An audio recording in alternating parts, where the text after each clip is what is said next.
ideia muito, muito teimosa e muito, tá o tempo todo, né? Parece que ela não morre nunca, que é uma ideia de que existe isso de desenhar bem. Eu não acredito nisso. Eu não acredito em desenhar bem. Eu acredito que todo desenho está valendo e é bonito, sim. E todo desenho é uma expressão, né, do traço daquela pessoa, a linha que aquela pessoa produziu. Como é que não é bonito? Como é que está errado isso, entendeu? A coisa do desenho vai muito além, né? Desenhar é uma coisa muito profunda, muito, muito complexa, né? E muito delicada, que vai muito além do que muita gente entende como desenho e desenhar bem, né? Entre aspas, que seria dominar uma técnica de desenho que me permite produzir imagens super realistas, por exemplo.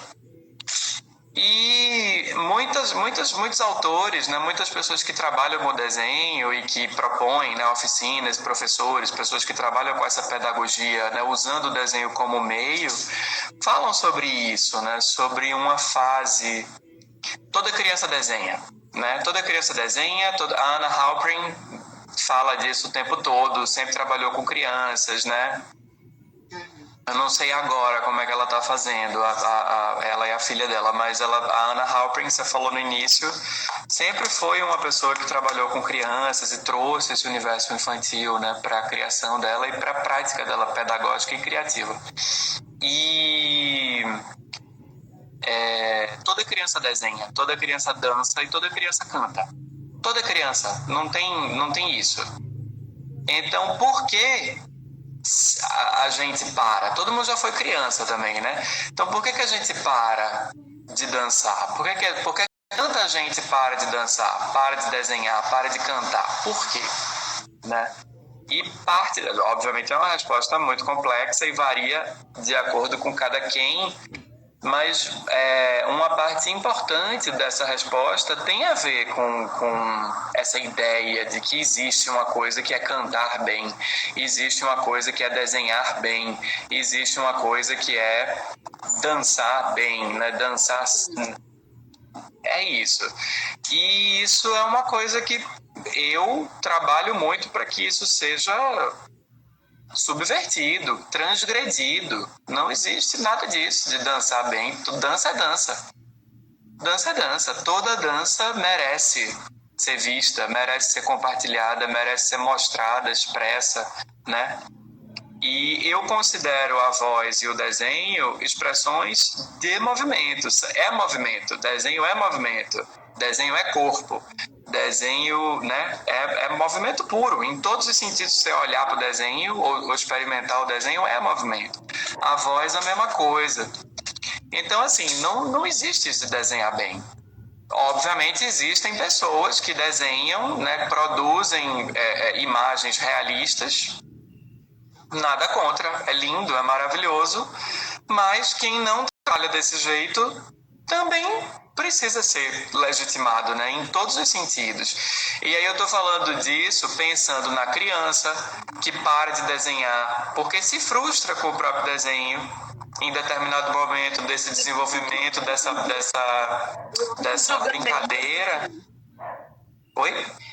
Não, é porque começa um auto-julgamento, né? Quando eu falo eu não sei desenhar, né? É isso, você começa a se auto-julgar a partir de determinados padrões do que a gente acha ou entende ou quer entender que é o padrão, né? Também tem isso. E é muito louco, quando você me coloca essa questão, eu fico pensando nisso, né? A gente está o tempo todo na dança falando para as pessoas respeitarem o próprio corpo e assim, o tipo de dança que a gente faz, né? Respeitarem o próprio corpo, que qualquer corpo é capaz de dançar, qualquer corpo tem possibilidade de dançar, qualquer corpo tem possibilidade, né, de entrar em atividade para gerar arte ou para produzir arte. E aí a hora que a gente vê, a gente mesmo tá se auto-boicotando, né? Porque é isso que eu acabei de fazer. Não sei desenhar. né? É um trabalho que não acaba nunca esse. Por isso que é um trabalho também de autoconhecimento. Por isso que é um trabalho também que tem também toda criação artística tem uma dimensão terapêutica, tem uma dimensão de autoconhecimento, de mergulho interno, né? E quando a gente trabalha com improvisação, né, sem saber onde é que eu vou chegar, quando eu começo esse caminho sem saber onde é que eu vou chegar, aí essas questões ficam agudas, ficam muito sensíveis, muito perceptíveis, né? Elas entram em foco. Em outros tipos de lida artística, talvez esse foco não seja tão evidente. Ele existe também, mas talvez não seja tão evidente como nas nossas práticas que tem a ver com improvisação. E eu acho que é aí que entra essa dimensão terapêutica desse trabalho com desenho meditativo, improvisado, sabe? Porque primeiro são práticas muito simples. Então, são práticas que eu posso fazer em qualquer lugar, eu não preciso de material específico.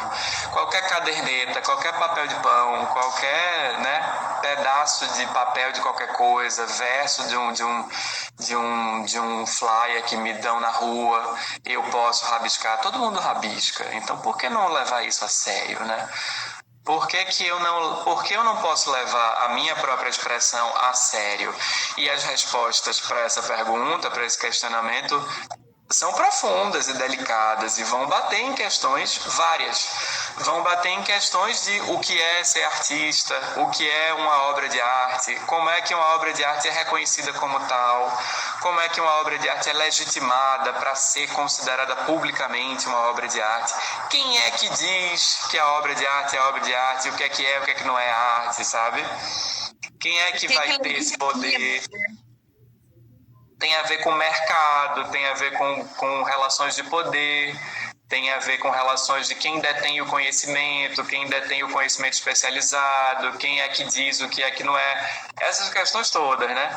E também tem a ver com questões muito subjetivas, às vezes tem a ver com questões de trauma, às vezes tem a ver com questões de bloqueios pessoais, né, que tem a ver com a história de cada pessoa, e isso tudo vai aparecer.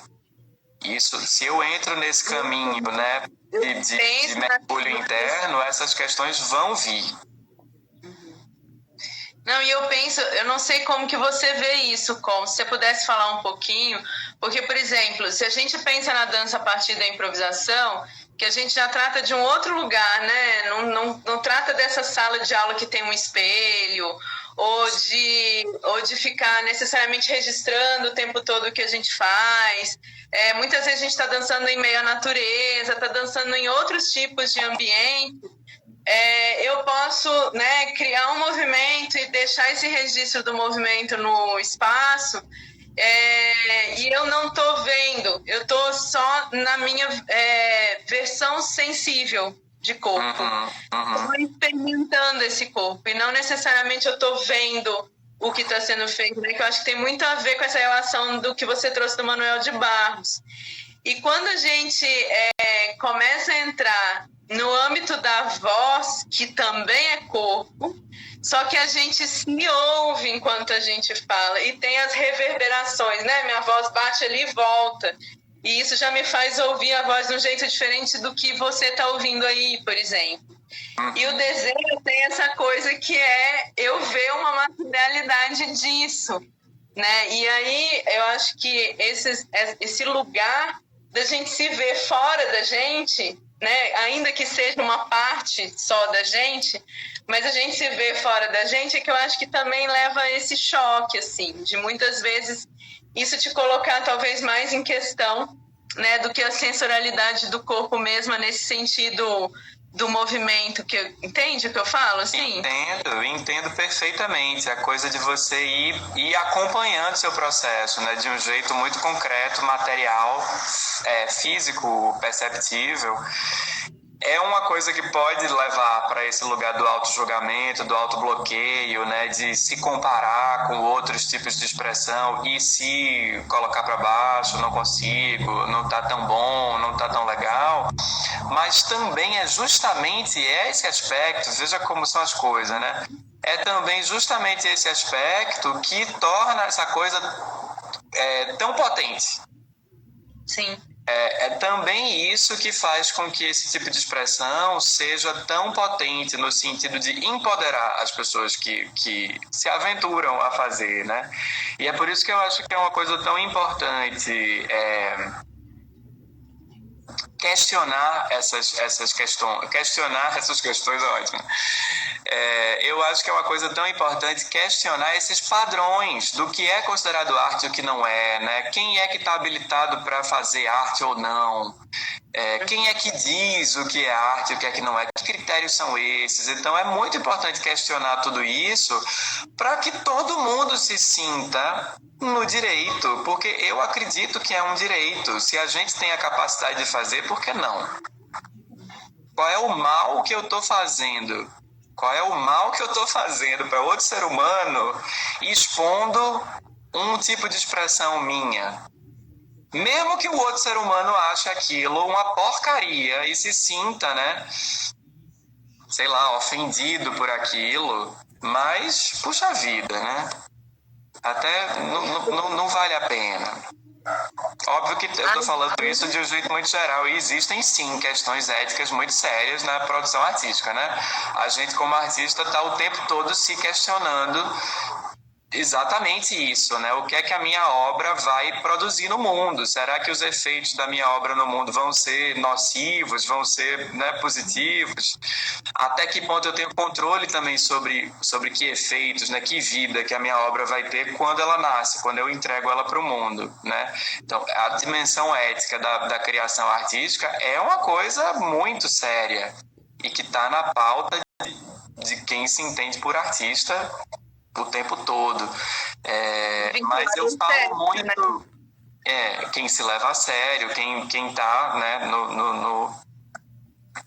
quem tem um cuidado com a própria prática, né?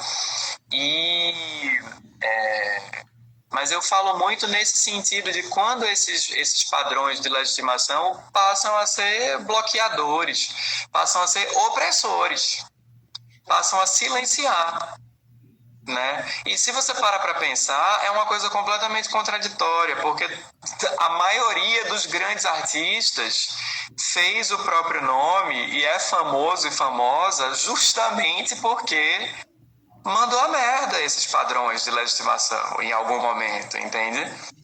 Então, assim, como assim, né? E aí eu questiono muito essa história do desenhar bem. Desenhar bem, o desenho não é só o desenho de observação, isso é uma pequena parte da história que pode ser questionada e experimentada de muitas outras formas diferentes. A coisa do desenhar realista, né? Se eu trabalho com desenho improvisado, se eu trabalho com desenho abstrato, qual é que vai ser o critério então, né? Se o critério não é a verossimilhança em relação ao que eu percebo com meus olhos, e aí? Como é que vai ser? Já problematiza, já complexifica a história, né? Então, nessas oficinas que eu ofereço em relação a tanto com relação à improvisação com movimento, improvisação com voz, improvisação com desenho, e cada vez mais eu misturo tudo isso nas oficinas e nas aulas que eu dou, aparecem essas questões de bloqueios, de memórias traumáticas das pessoas, aparecem nas vivências, todas essas questões de vergonha, de autojulgamento, né, de opressões várias que essas pessoas sofrem, e eu também sofro, e isso também aparece no meu trabalho, e eu trabalho com isso, meu feijão com arroz é esse, né, na minha prática solitária aqui também. E aí eu comecei a entender muito rápido que eu precisava estar minimamente preparado para acolher essas questões muito delicadas que aparecem e para me posicionar, para saber como eu podia me posicionar em relação a essas questões de outras pessoas, né? Porque eu não me coloco como terapeuta. Eu não me considero um terapeuta, eu não sou arte-terapeuta, não é isso que eu faço. Eu não tenho formação em arte-terapia, acho lindo, acho maravilhoso, conheço pessoas e troco com muitos arte-terapeutas, muitos e muitas, mas eu não sou arte-terapeuta, nem tenho pretensão de ser. Eu sou artista, meu negócio é com criação, Então é muito importante também me colocar nesse lugar, né? Nas oficinas, nas aulas, nas facilitações que eu ofereço. Eu sou um artista e, como artista, eu assumo responsabilidade pela dimensão terapêutica que a criação artística necessariamente tem, né? Por mais que o meu foco seja outro, existe sempre uma dimensão terapêutica de autoconhecimento, de um mergulho interno, né? Que é empreendido nessa criação, sobretudo quando a gente trabalha com improvisação, ou seja, quando a gente não sabe onde vai chegar, né? Eu posso até saber, eu posso até ter ideias, ter vontades, mas eu não sei onde é que eu vou chegar. E isso potencializa o mergulho, né? Me permite, às vezes, chegar em lugares muito profundos, surpreendentes até para mim. Que dirá para uma pessoa que eu estou propondo, né? Um convite, uma atividade, e eu não sei que bagagem que essa pessoa tem. Eu não sei que traumas essa pessoa vai acessar a partir do convite que eu faço, né? E aí eu assumo a responsabilidade disso como artista, não como terapeuta. Mas como artista que tem muita consciência, e uma consciência que eu trabalho, essa consciência de que a criação artística é uma questão também terapêutica, né? Também xamânica, também espiritual, também, né, política, né? É tudo isso e muito mais coisas que a gente nem sabe. E isso para mim é um ponto muito importante, que eu estou o tempo todo falando, né, nas oficinas, nas aulas, e o tempo todo me posicionando em relação a isso, tentando ser muito, né, cristalino, transparente em como eu me coloco em relação a isso. Não sei se sempre eu consigo, mas pelo menos existe esse exercício. E acho importante também falar aqui sobre como eu acho que essa prática, assim, as pessoas me dão muitos testemunhos, né? Muitos depoimentos de como essa prática é libertadora, essa prática do desenho meditativo, né? Porque eu sempre tive muito bloqueio para desenhar, nunca me permiti desenhar porque nunca achei que eu tivesse uma aptidão, nunca achei que eu tivesse habilidade. Desenhava quando criança, isso é recorrente, né? Desenhava quando criança, mas parei, não sei o que lá. Comigo também eu tenho esse depoimento para dar. Desenhava muito quando criança e em determinado momento paro. E aí quando eu retomo a prática do desenho... Da dança, né, Com? Oi? A gente também ouve muita gente falando isso da dança, né? Sim. Eu dançava quando era criança. Tudo que eu falo do desenho se aplica à voz, se aplica a movimento, se aplica ao corpo como um todo. É muito intercambiável isso, né? É expressão, estamos falando de expressão e isso vai tocar nesses bloqueios, nesses traumas, nessas dores da gente. A dor vai se articular diferente para cada pessoa, né? Vai ser sentida diferente, mas é muito parecida, né? A gente compartilha muita coisa como seres humanos. E as pessoas dão esses depoimentos. Eu me permito fazer a coisa, né? Esses exercícios que eu proponho são muito simples, de propósito. Né, são muito simples e muito acessíveis, não precisa de nada, pode fazer com qualquer tipo de papel, com qualquer tipo de lápis, em qualquer lugar, né? Pode subverter, né? Usa isso como um trampolim para você fazer dar seus mergulhos do jeito que você quiser. O importante é a prática, é como na meditação. Não interessa tanto se eu consigo meditar 50 horas, se eu consigo meditar todo dia, né? Tanto tempo, o que é que eu consigo, que tipo de insights eu consigo ter na meditação, né? Que tipo de estado mental eu consigo alcançar na meditação. O principal é manter a prática. Se eu consigo, né, manter aquela prática regular, isso é o trabalho. louco. É menos importante o resultado, né, do que o processo em si. Sim. E é uma prática da qual, na verdade, a minha sensação é que a gente foi se afastando, porque estar na natureza e se entender como natureza é um estado muito meditativo, né? E aí, na medida que a gente vai criando essa urbanidade corporal e eu acho que se envolvendo dela de uma forma mais intensa, isso começa a ter que virar quase uma tarefa diária para a gente conseguir se reconectar, né? E eu fico pensando muito nisso, assim, porque para quem é da improvisação e várias pessoas que são improvisadoras se articulam o tempo todo com a natureza, o mar, ele tem um tempo próprio e que você tem que se entender ali. Se você não estiver atento ao que está acontecendo, a relação não se dá. Ou você vai se afogar ali, ou você vai levar um caldo, ou você vai pisar em alguma coisa que você não deveria pisar. Quer dizer, você tem que ter um estado de atenção aflorado. Né? Da mesma forma, eu estava contando aqui a hora que deu probleminha da tua imagem, do dia que eu dancei com os cavalos lá em Moreré. Você não vai chegar no cavalo, sabe? Assim, eu fico pensando isso. Como que é esse lugar que a gente fala tanto de treinar escuta, de treinar relação, de treinar não sei o quê? Cara, você chega com o animal, isso já é instintivo, né? Você não vai chegar atacando, você não vai chegar... Né? Eles têm um tempo, tem um silêncio, tem um lugar que é outro. Eu lembro de começar a dançar com eles, eles estarem super arredios, assim, e no final vir um ir deitar do meu lado e ficar me olhando, né? E aí, como que é esse lugar de entendimento corporal que ele está numa outra dimensão e a gente vai perdendo essa dimensão e depois, por exemplo, quando a gente... trata de dança e a gente começa a pensar na improvisação, a gente começa a treinar coisas que, na verdade, do meu ponto de vista, são para resgatar questões que já deveriam estar muito dadas no nosso corpo, né? Então, quando a gente... É isso. Eu enfatizo muito a coisa da prática, sabe? Não é uma teoria do desenho meditativo, não é uma ideia, um conceito do desenho meditativo, não é nada disso. Também tem muitas ideias e conceitos envolvidos, mas o tutano da história é uma prática. E do mesmo jeito que você está falando da gente se relacionar com a natureza, com outros tipos de animais, né, que não os seres humanos, eu tenho essa visão de, né, na meditação eu estou me relacionando comigo mesmo, com os muitos eus que eu sou e que eu estou.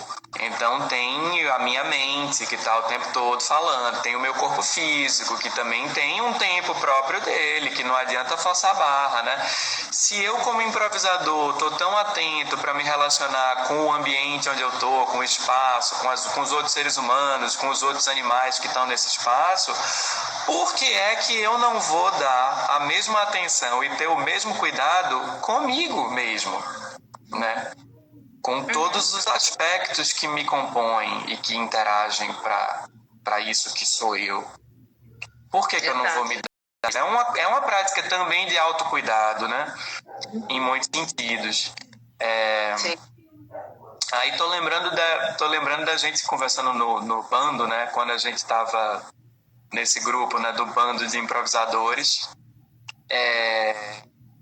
levantando temas para discussão.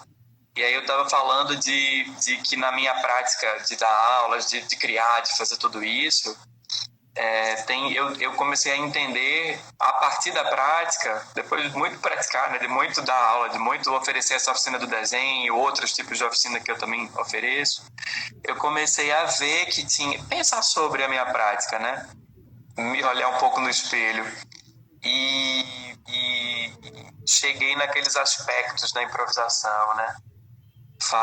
Falando que a improvisação para mim é uma coisa meditativa, do jeito que eu encaro a improvisação, né? Que eu cultivo a prática da improvisação.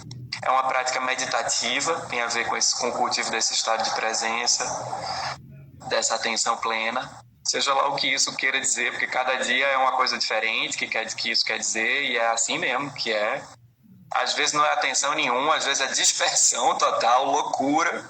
E é isso mesmo, mas eu tô na prática. Chova ou faça sol, eu tô na prática, né? Tem dias que eu não quero desenhar, mas é a minha prática, eu sento para desenhar. Tem dias que eu acho tudo que eu faço uma bosta, mas eu olho para aquilo, acolho aquilo, né? E é isso mesmo. É essa coisa. É uma prática. Não é o resultado da prática, é a prática em si que é a coisa. É. Não, isso faz parte do teu estado de corpo também, no aqui e agora, né, Com? Eu tô passando... trabalhar com o que tem. Fotografando minha mãe todo dia.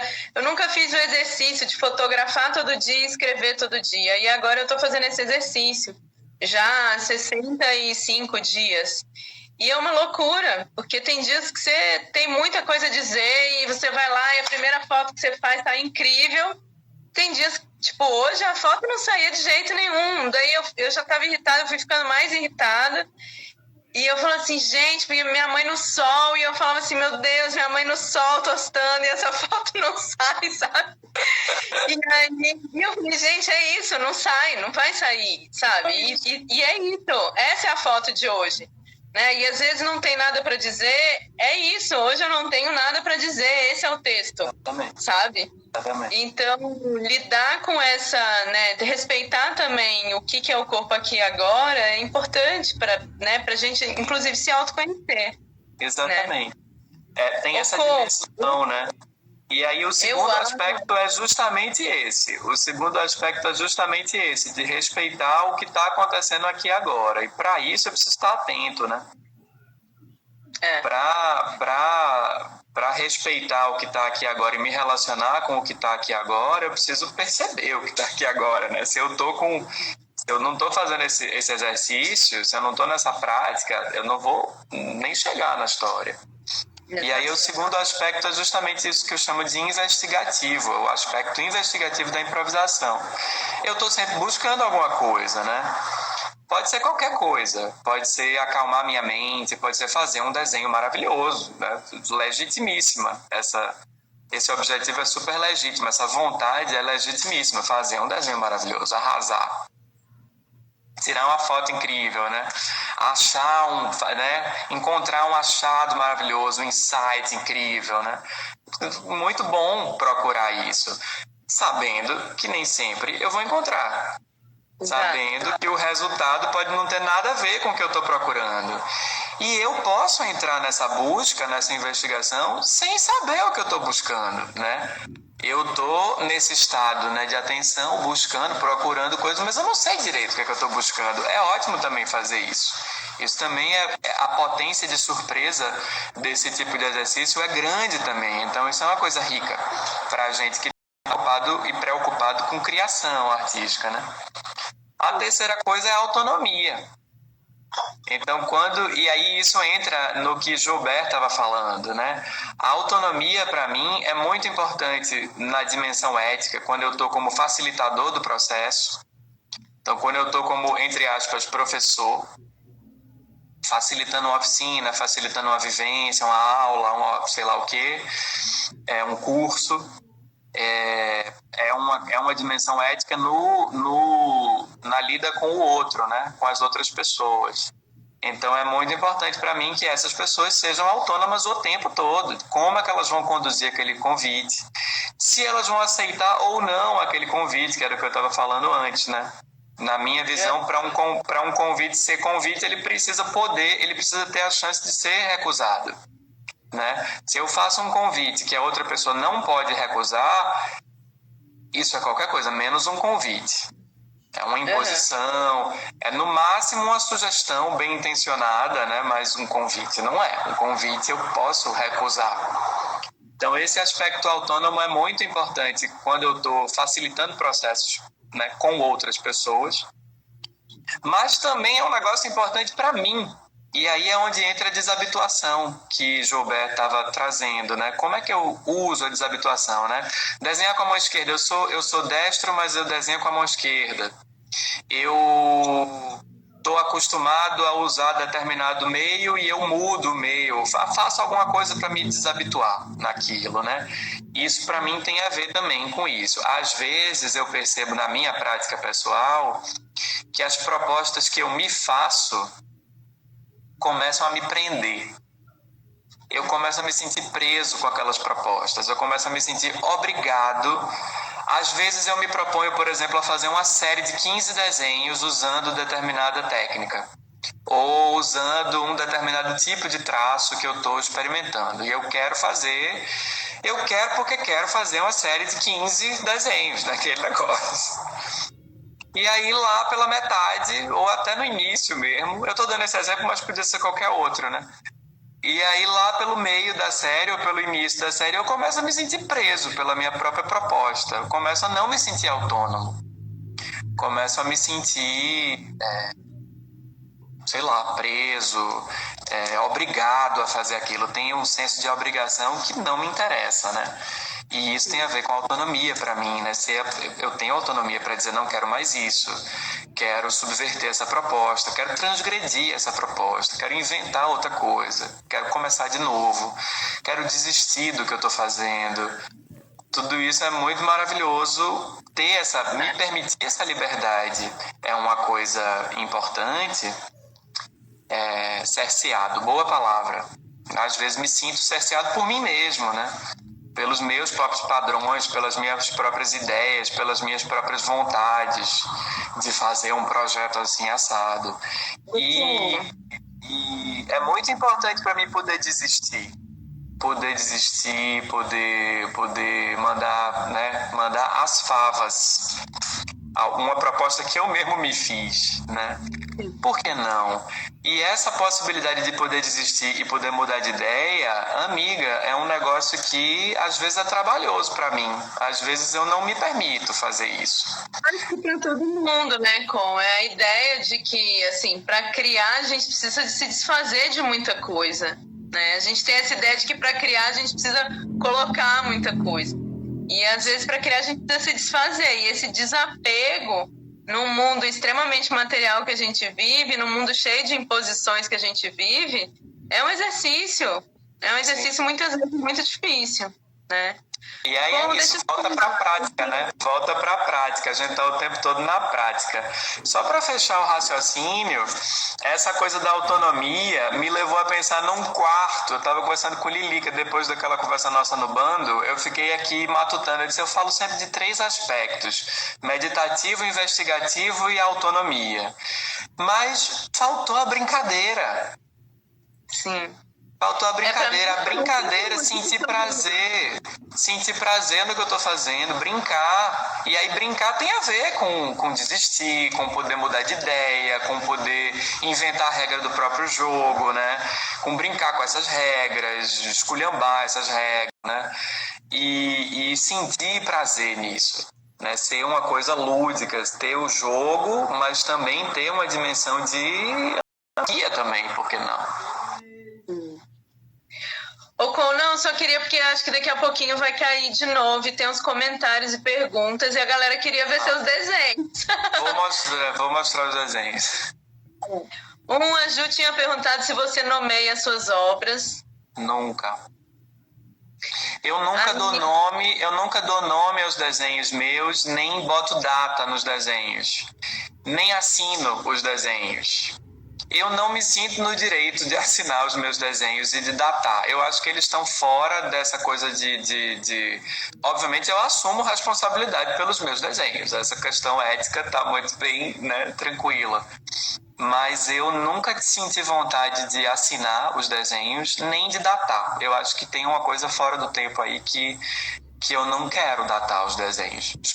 Eu já experimentei, botei o meu nome e datei e não foi legal, não gostei. Não fazia sentido para mim.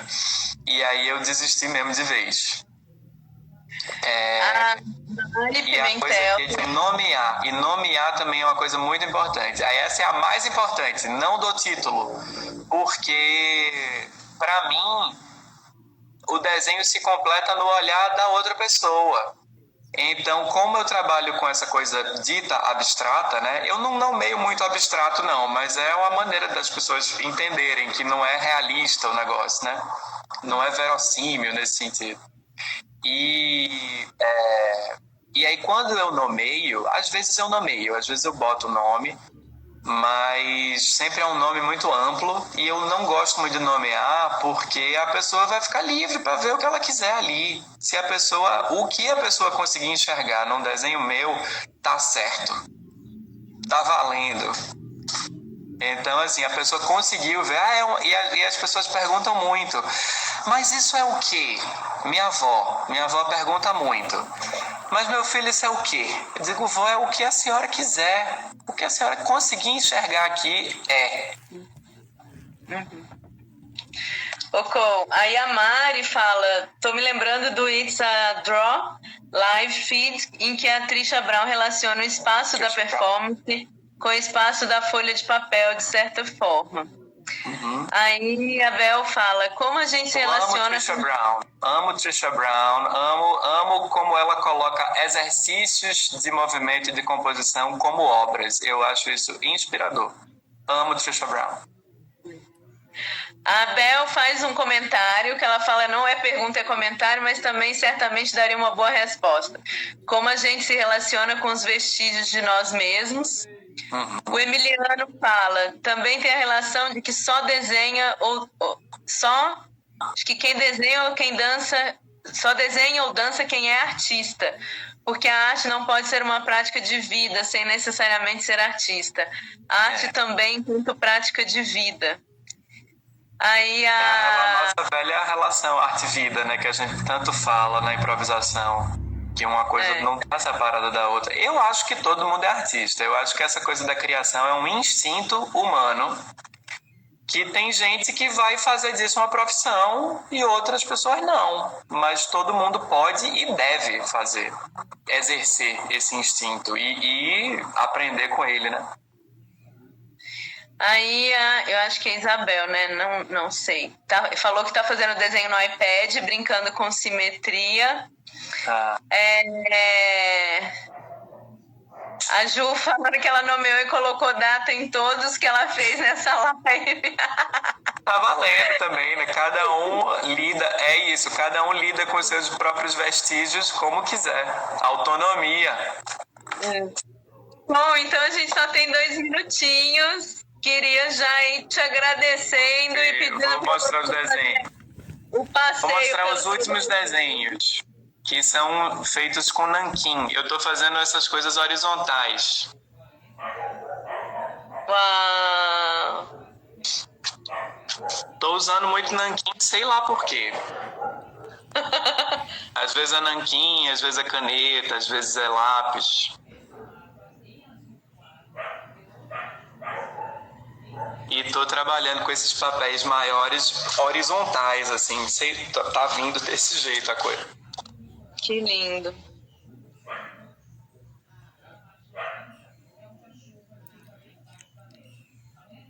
Uau, que lindo, Com. E esse é um nanquim vermelho. Aí eu misturei o nanquim vermelho com o preto. Que demais. Esses são os últimos, que estavam mais à mão aqui. Amei. Gente, então é isso, Com, que delícia de troca. E todo mundo falando que lindo, que maravilhoso, mandando mil beijos pra você, falando que te adora, que te ama. Eu também amo todos vocês, todas vocês. Tô vendo todo mundo amigo aí, tô vendo Bel, que faz um tempão que eu não vejo, queridona, Lilica, Bela, Severi, Saul, povo aí do Ceará, maravilhosos todos. Todo mundo que eu não vou lembrar o nome também, que eu vi por aí. Já tem que puxar a orelha da Suelen. Ela falou assim, depois desses nem vou mostrar os meus. Não pode. Não, Suelen, por favor. Vou falar em público. Ela que sugeriu do povo colocar a hashtag temporal Danca e marcar pra gente repostar nos stories. Agora ela vem dizer que não vai colocar os dela? Não, pode vir. Postem seus desenhos, sim. Os desenhos que vocês fizeram enquanto a gente estava conversando aqui. Enfim, arrasem no desenho. Não existe isso de desenhar bem, pelo amor de Deus. Eu nunca vou repetir isso o suficiente.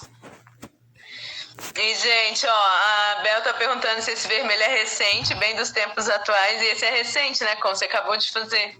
São daqueles papéis que é porque tem isso também, né? Eu posto algumas coisas no Instagram, mas para cada desenho que eu posto, tem outros 20 que eu não vou fotografar. E A minha prima Raíssa está dizendo que eu estou falando isso porque eu sou artista. Você entrou agora, prima. Vou repetir aqui para você, em homenagem a você. Estava dizendo que eu acho que todo ser humano, que o ser humano tem um instinto artístico. Todo mundo cria o tempo todo. Então não existe isso de desenhar bem, não existe isso de dançar bem. Tudo é válido, então vamos postar, arrasem nos seus desenhos, nos seus rastros. E cuidem bem dessas práticas, se cuidem nessas práticas. Se cuidem nessas práticas, cultivem essas práticas artísticas de criação, porque todo mundo pode e deve fazer isso. E é isso mesmo, a gente tem que gostar das coisas que a gente faz. Se a gente não começar gostando... Se a gente não gosta do que a gente produz, a gente está privando o mundo de vivenciar aquilo também, de experimentar aquilo. Olha que coisa. Tem essa maneira de pensar. Não é egolatria isso. Porque eu acho que às vezes tem esse limiar, né, e a gente tem que tomar cuidado com ele também. Porque o extremo disso também é a gente incentivar e cultivar uma baixa estima, que também não é bacana, né? Pois é. Então, acho que achar o equilíbrio aí é o mais importante. Mas aí nem falei só para responder a pergunta do vermelho, eu experimento com essa tinta vermelha faz um tempo já, faz uns 2 anos, mas eu só comecei a postar as coisas agora. Mas tem um vermelhão rolando aí faz um tempo já. É isso, obrigada demais. Obrigada a você, amor. Muito desenho para fazer ainda. Muito. Todos nós temos muito que desenhar nessa vida e dançar e cantar. Obrigada do fundo do coração, mais uma vez, por estar compartilhando o teu trabalho e tua generosidade com a gente. Obrigada a todo mundo que caiu e levantou das lives 4 vezes. A gente vai administrar aqui, ver como que a gente vai fazer para pegar as imagens com e postar lá no nosso canal do YouTube. Gente, por favor, se inscrevam no nosso canal do YouTube, lá no Temporal. Divulguem para as pessoas, para ter mais inscritos, a gente conseguir fazer o canal se movimentar mais. Lembrando que o Temporal é um projeto de extensão dos cursos de dança da UFC. Projeto maravilhoso que faz 500 milhões de atividades diferentes, todas incríveis, reunindo artistas, professores, praticantes, sempre maravilhosos. Vejam tudo que esse pessoal faz, que é tudo maravilhoso. Obrigado, Ana, obrigado a todo mundo que faz o Temporal. Obrigada a você, você também faz, né? Um monte de gente que está aqui faz parte desse processo. O Temporal só acontece por conta de muitas parcerias e essas parcerias incluem vários artistas e pesquisadores que cá estão e que talvez não estejam aqui hoje, mas que estão com a gente em vários outros momentos, assim. Então é isso, gente. Obrigada. Postem, criem coragem, postem os desenhos. #TemporalDanca e a gente vai repostar todos aqui pra gente ficar lá fuçando qual que foi a criação de cada um, tá bom? Isso aí. Lembrando, toda segunda, 19 horas, estamos aqui nesse mesmo canal. Semana que vem a gente vai estar com a Valdete Brito, que é professora lá da UFPA. Ela dá aula no curso de dança, lá em Belém. E em seguida vai ter a Líria. A gente tem uma programação intensa e legal para acontecer ainda, tá bom? Então voltem, comuniquem para as pessoas. Quem não assistiu, comuniquem que os vídeos vão estar no nosso canal do YouTube. Boa noite, gente. Obrigada.